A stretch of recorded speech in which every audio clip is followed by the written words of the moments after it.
Demi Marcel, Celine gunakan pelet singkirkan saingan berat.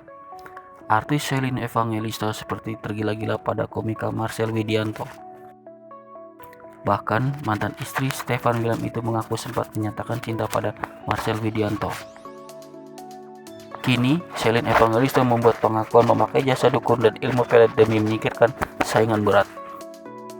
Ya, saingan berat itu juga mendekati Marcel Widianto. Dalam suatu kesempatan, Marcel Widianto akui sedang didekati dengan banyak wanita cantik. Akhirnya Celine Evangelista mengaku menggunakan jasa dukun dan pelet untuk mendapatkan hati komedian tersebut.